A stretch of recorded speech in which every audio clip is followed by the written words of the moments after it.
was the Western Bulldogs responding right from the start, really. Geez, they jumped out of the blocks. Waitman was on fire. Norton was on fire. And they ended up winning by 10 goals. Kingy, what was your first thoughts? No. What you wrote the big article yesterday. You've been hot on Bevo for the best part of 12 months. Yep, longer. And did you see anything that makes you just pull back a fraction on your statements? No, I think it solidified the statement is into this team is capable of big things. Big things? Yeah, 100%. Now, you know what we're not going to read this week? What? Articles about the Western Bulldogs list not being as good as what everyone else has said it is. It is a stacked list, and they are. It has as much talent as I said. I'd have Brisbane ahead on talent.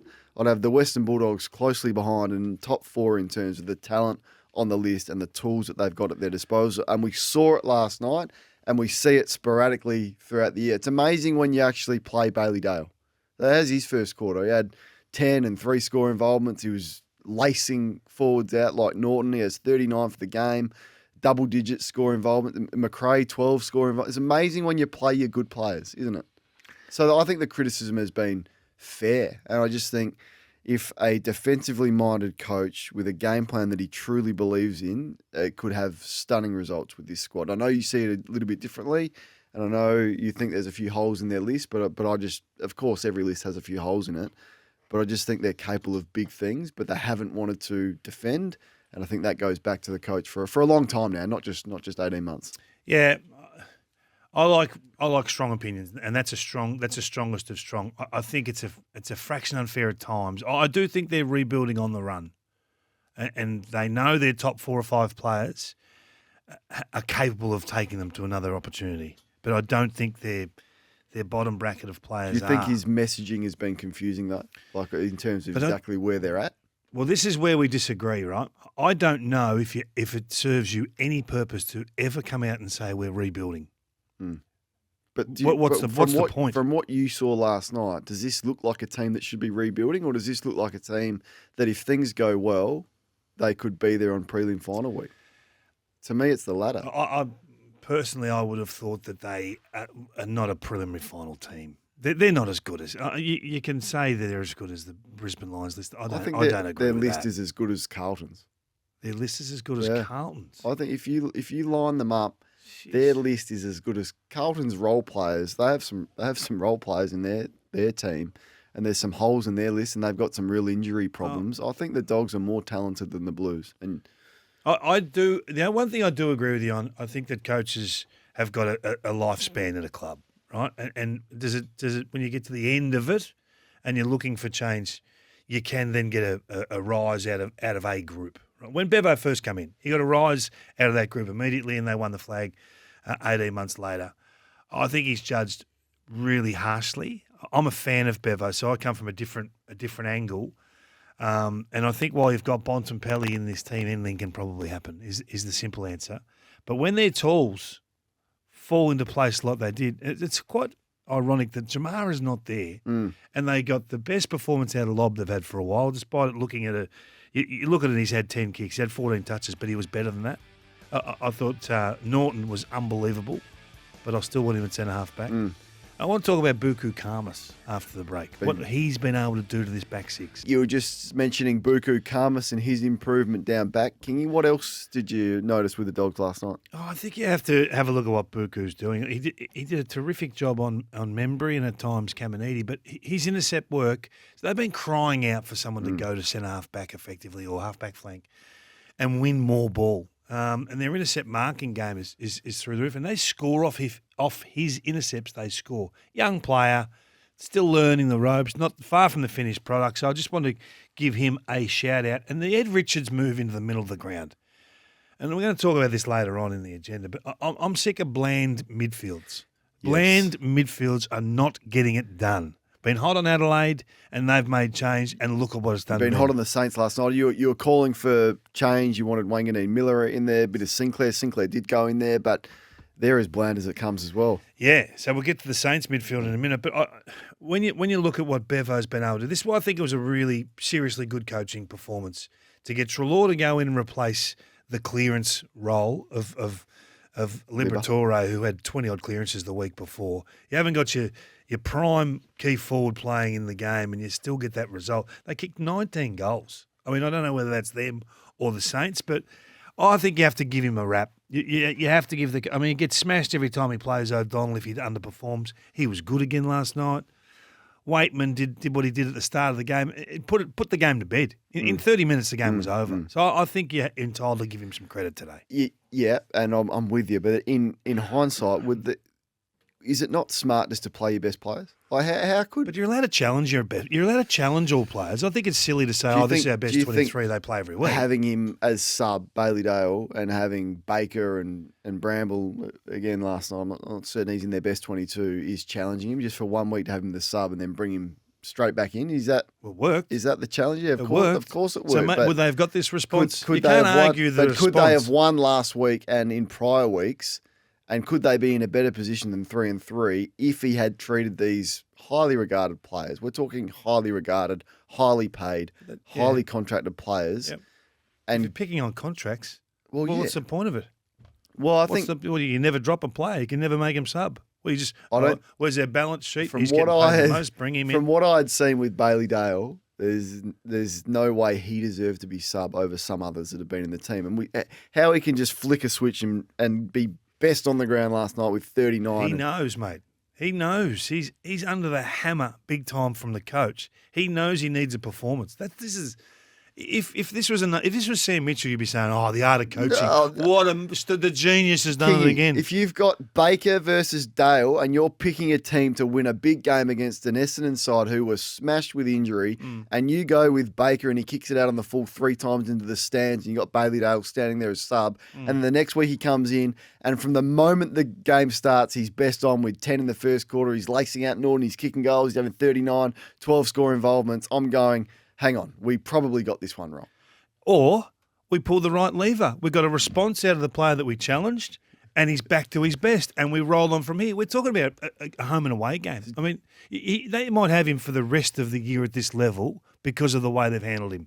All right, so Liberatore was playing half forward flank 18 months ago because the coach said you're not my best centre bounce clearance player. Yeah, and look what that's done. That was a mistake. But look it's a challenge. Players need challenge. You can't just roll on and expect everything to just be hunky dory. Doesn't work like that. Okay, so is he not allowed to drop a player? No, I think you can absolutely drop a player, but there's got to be justification for that, other than stubbornness and him trying to make a statement versus the list management. I think that's what it was, where he doesn't think this group is as good as what the club sees it. But I'm watching last night. I'm with him on that. This team is absolutely as good as the way the club sees it. But he's got his. How could you not watch them last night and go, this team? And you were big on the Saints, and you respect Ross. How could you not see they've dismantled them, smashed them by 10 goals, and go, this team isn't capable of winning the premiership this year? That's what I see. Well, I think right now we'd all agree there's bigger scalps than St Kilda. Yeah. And I think you've got to. This is why I'm endorsing the coaching. I'm endorsing the performance. A club under unbelievable pressure in the cauldron of the media spotlight for the week. That's a tough environment to live in. So when they do this, when they perform, when they stand up, when all the pieces are put in the right spots, and you can argue the Bailey Dale one, but there's probably 5 other positional changes that he made that all hit. You got to talk about them as well. Look, to get that sort of performance out of Aaron Norton, we haven't seen that for a while. So I think you have to give the coach some credit. Okay, 1300 736 736 to have you say on that. I think the possibilities are limitless for the squad that is there, and I just don't want to see anyone. So where have you got them finishing the year then? Well, I don't know, because I don't know which way it's going to go. I don't know if Caleb Daniel's going to come in. I don't know if McRae's going to be dropped. I don't know if Bailey Dale's going to. I don't know what happens. Well, whose spot does Daniels take now? Well, come on, you're saying he's in. Bramble? You're getting rid of him already? 100%. Caleb Daniel over Bramble, 150%. Okay. Anyway, we'll talk about the Saints now. Let's hear from Ross Lyon, who was a bit nervous leading into the game, it must be said. And then he was asked, how do you feel about playing 3 games in 11 days with 2 of those games being interstate?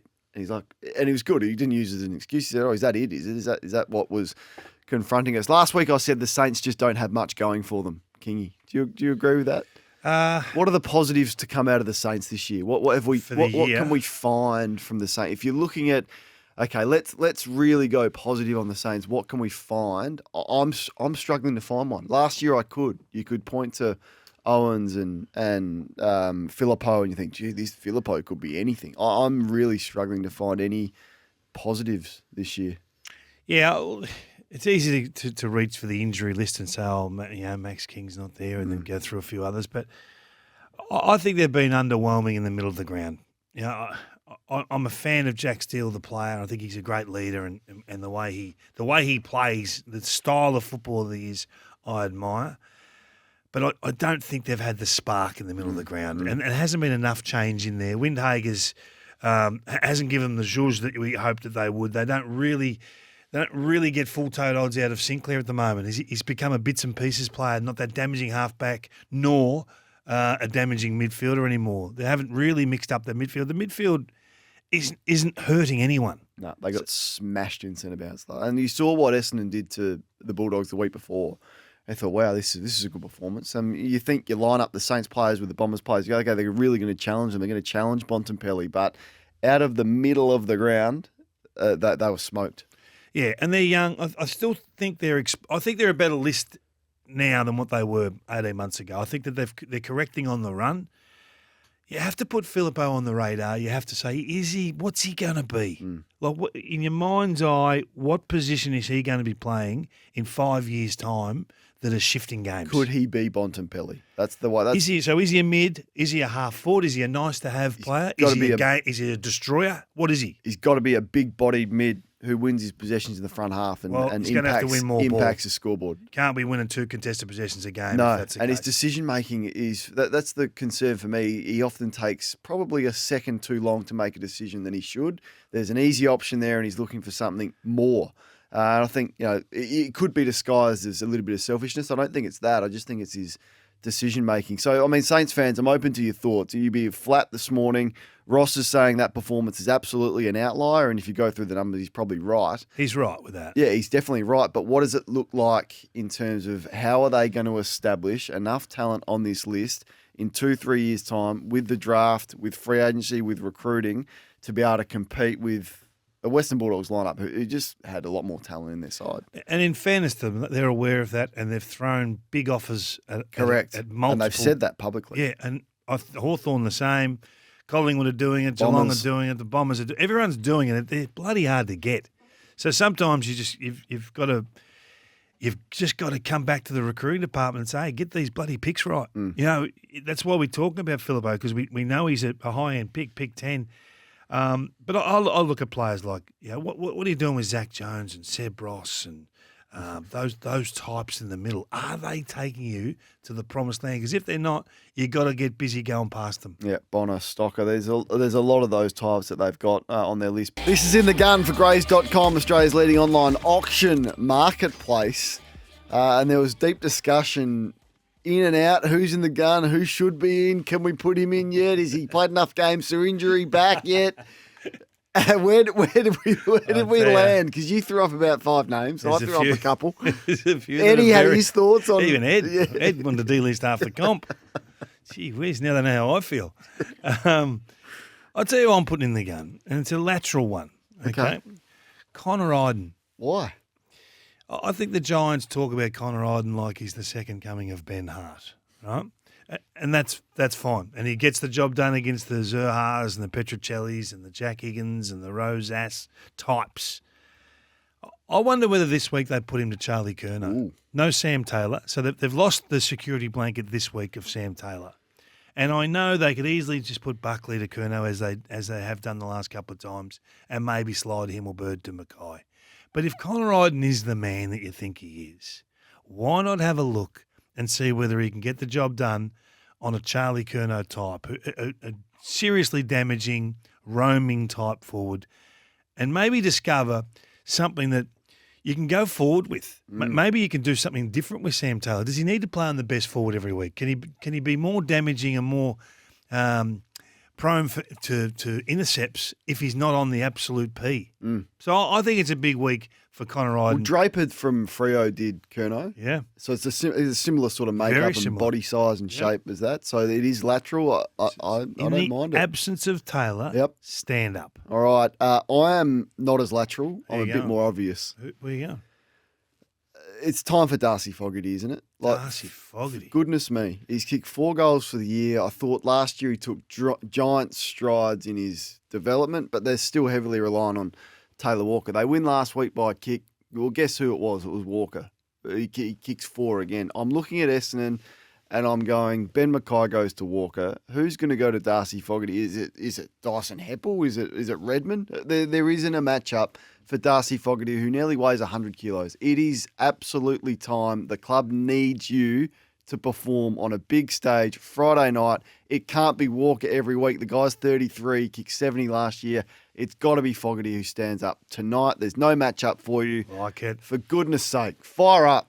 You're a big boy, fire up. Now, just as a side discussion, if you're going to text in and you're going to have a crack at us, What's happened? You've got to be correct, right? Far out, Kingy.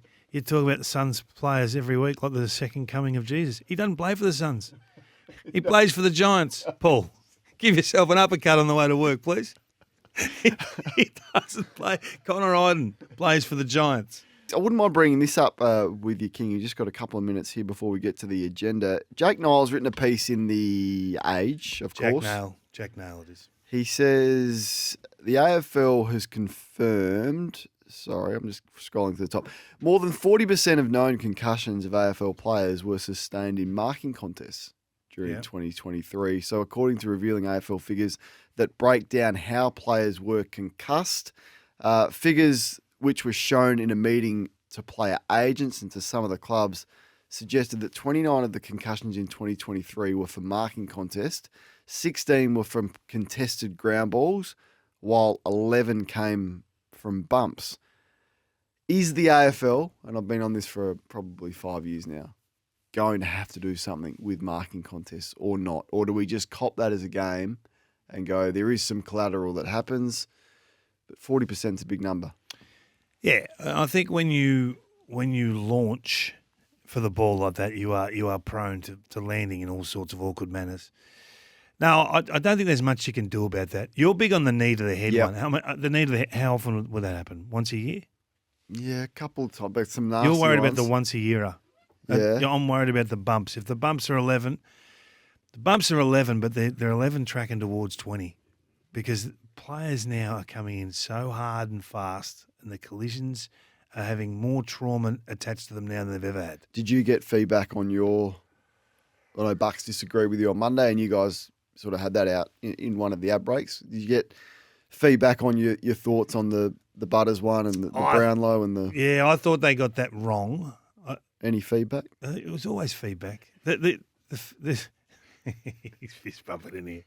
Seriously, this fella. I'm just asking. You're old man. You get feedback, and it's a sensitive discussion because you're talking about people's jobs everywhere. But if you go past the ball and you don't make contact with the footy, I still don't think Butters touched the ball. And I still think it was a rugby union type clean-out move. You take the player and then come back for the ball. So you don't think his sole... we're getting a bit... I think he was a very bit of lucky. an old issue. He was very lucky. Was it's his an old sole issue. focus on the ball? If that happens again, and I still believe that you get preferential treatment if you're a big name. I've believed that for years, and I'm yet to. Do you be think moved. Cozzy Pickett's a big name? Is he a big name? Yeah. Do you think he got preferential treatment with his rap sheet or not? Well, he nearly killed Bailey Smith got last 2 year weeks. and got 2, I think it was. yeah. It should have been. It should have been 8. Yes. So maybe How did Jimmy Webster go? Do you reckon? Do you Maybe reckon I he got answered. overs? Maybe I answered my own question. Do you reckon 7 weeks for Jimmy was strong? Strong. Yeah. Yeah. All right. Peter Wright, probably not a big name for. Yeah. Let's put on the agenda a couple of games over the weekend Yes. and how they are going to roll out and the ramifications that it might have. We'll start with tonight. I really like Adelaide in this game, but there's some others that disagree. Of course, no Butts is going to be there for the Crows. He did his hammy, but Essendon missing a couple as well. Kingy, how do you assess this one? Can Rankin do it again? Oh, Like he's been a high-level performer, fits and starts over the last few years. Can he just string 4 or 5 of these games together and actually take control of this footy club? Can he be an All-Australian this year? I mean, that's the... You've banned All-Australian talk this early. I'm just asking you the question. Can he get to that level? Because he hasn't been at that. I'm not suggesting he is or is. Breaking your own rules. I'm not breaking any rules. Can he get to the best 22 players in the competition? I'll rephrase it for you. I think this guy has the capability and the talent to be a top 5 player in our comp, if not higher than that. Top 5. Well, he's a star. He's a star. If you can do what he does at forward 50 stoppages when it's the toughest position on the ground to create a score, he does that regularly. He's just going into all the guns in the competition at the moment play midfield in terms of centre bounces and then track forward. It's exactly what he's doing. If you look at what Isaac Heaney's doing, this guy can do the exact same style of football. I don't know why there's the slows on him. What doesn't he do? What is he incapable of? He does have games where he has large patches where he doesn't feature. Why we're critical of him, but which is why he's got to go to the midfield. Physically, he can do everything. He's got all the tools. So take control of the footy club. That's my view on the Crows. What should the opposition do with Jeremy Cameron? And are they going to finally work out that this guy is going up and then he's drifting back? Like what? Why are we not scouting this as the opposition? How many times can he come up and then bob up inside 50 with no one on him and take a chest mark and kick a goal? How do you play that? He's not that. He's not a great forward 50 target. You know that, don't you? He's probably one of the poorest forward 50 targets in the comp. But he's doing it a different way. So the fact that he's roaming up the ground, in my opinion, is because he's not a great target. Yeah, it's good. I think it's good coaching. So get the most out of your player. It is good coaching. So do you have to send a run with player to him, or do you have to go to someone? Do you have to go to Graham Myers before you go to Cameron, or Cameron before Myers? Where do you sit? Who would you clamp? If you could clamp one of, or only one of them, which one are you clamping? Probably go with Myers. I wouldn't just be letting him roam around doing what he wants. But then you got to meet Cameron at some point. He can have it up there. Let him drift up. But as soon as you see him drifting to the front half of the ground, there's got to be a direct matchup for him. At the moment, he's just losing his direct opponent, or they're not concentrating and he's drifting back and doing it too easily. I suspect Chris Fagan and Brisbane, who are excellent against Melbourne, will have a plan for that. Yeah. I hope they will. I think they've started this new sacrifice one wingman and just have one defensive sweeping wingman and use the other as a tagger. I hope it would be with Jeremy Cameron, because you can't allow him to play the way. Hey, Port Adelaide. Is this the game? It's up there, isn't it? Is this the one? Joey Montana did some stats on them and broke down their wins over the last 18 months. Since round 10 last year, haven't beaten too many top 8 sides. Yeah. Is this the game that makes you sit up and think, hey, hang on, maybe they are the real deal? Well, maybe I don't know how we look at the Pies either, though, do we? Like, I mean, if they knock off Collingwood, there'll be some criticism over Collingwood saying, well, this is not the team that they once were. But to me, yes. So you beat Essendon, you beat Richmond, you beat West Coast, you beat Freo at home. Big deal, really. Like, good, nice start, but big deal. I'd love to see it against a really good team in a hostile environment on a ground you don't get a lot of exposure to, where all the finals, the big ones, are going to be played. So, yeah, I think to answer your question, the decision to rest Dixon, I know you like it, and I like it too in the fact that they have to manage him. But I wonder this week with no Finlayson and whether you can rely on Georgiades and Marshall and probably Big Ivan playing forward. I like Ivan. No, I like Ivan. I like him in the ruck, though. I don't know if I like Ivan forward, because Jordan Sweet's not going to play forward, so he's going to have to ruck. Does that change your midfield mix with the ruckman? And they've been so good from stoppage. They rank high up in all the stoppage scores. So does that affect the makeup there? But it's a long-winded way to answer your question. Yes, this is the game. This is the one for Port Adelaide. I think. I'm looking to see the Asava and Aaliyah put a game together. Like just absolutely dominate intercepts. Collingwood come at you at high speed, so they're going to be under the pump. But this, to me, this is the big one for me. This is probably the game of the round. MCG. They've won their last 3 at the MCG Port, but they were embarrassed last time against Collingwood, 71 points, I think it was. Yep. And Nick Dacos just terrorised them. What is the plan for Nick? Or is there just a head-to-head mentality now that Port's midfield's flying? Yeah, so it would be Drew, but Drew's going that well on his own. I don't think you want to lose his offensive stuff as well. No. Hey, a Gold Coast take on Sydney at the SCG. Oh. Which midfield would you take? No, I'd take the Gold Coast Sun. You take Gold Coast? Yeah, wouldn't you? Wow. I think it's a discussion. So, Rao, Anderson, Miller, Flanders, bit of Humphrey. Yep. Versus Goulden, Heaney, your man, Warner, and Rowbottom. I think I take Sydney. Yeah, well, Heaney's the best player in the comp, and by some margin, because he does everything. He does the lot. But you're going to take Gold Coast. Well, as a group, yeah. As a collective, yeah.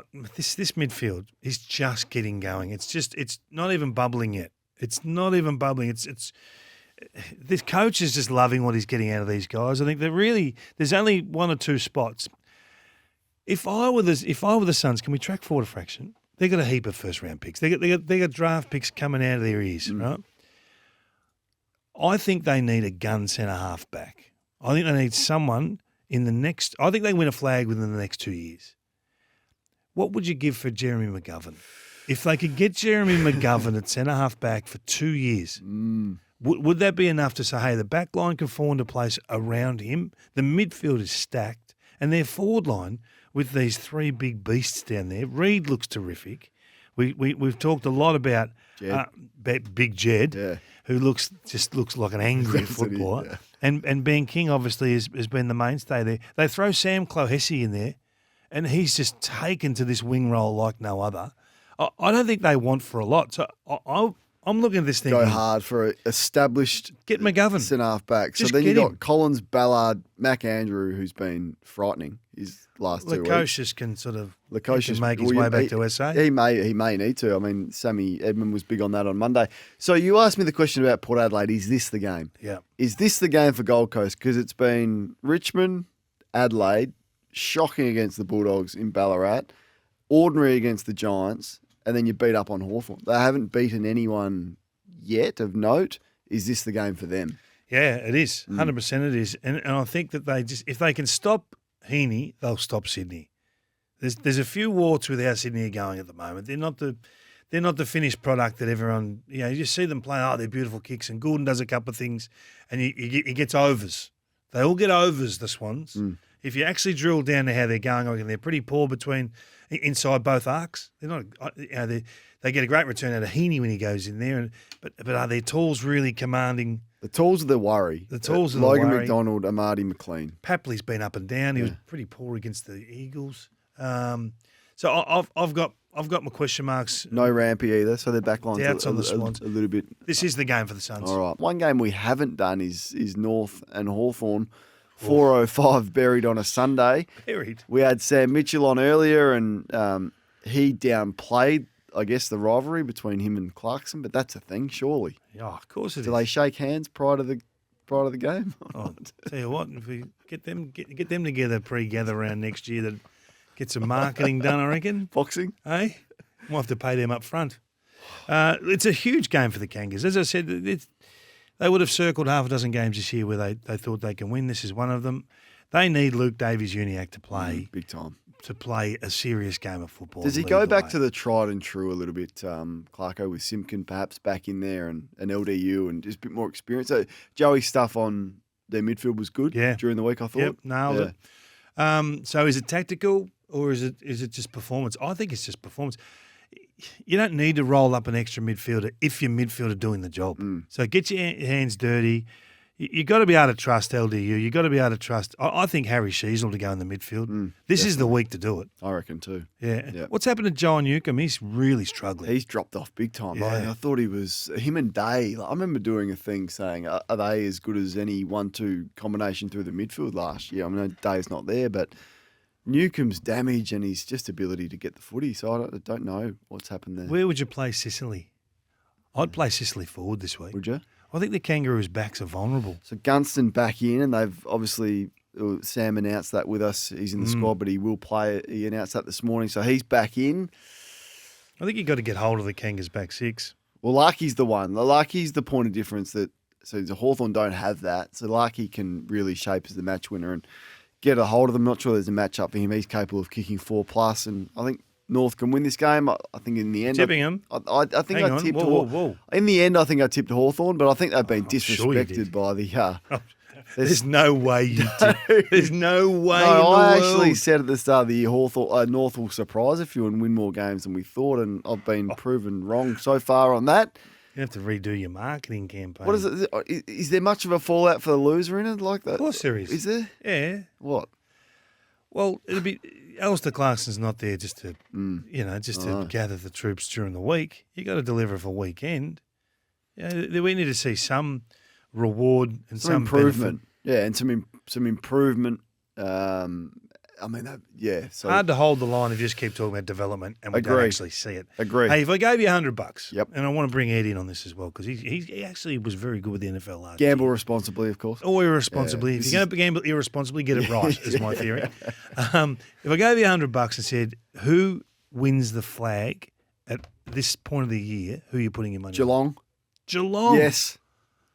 Wow. Eddie. I'd go Sydney. Welcome to you, by the way. Thank you for having me. He's been there all day. I want to Enjoying get the him program?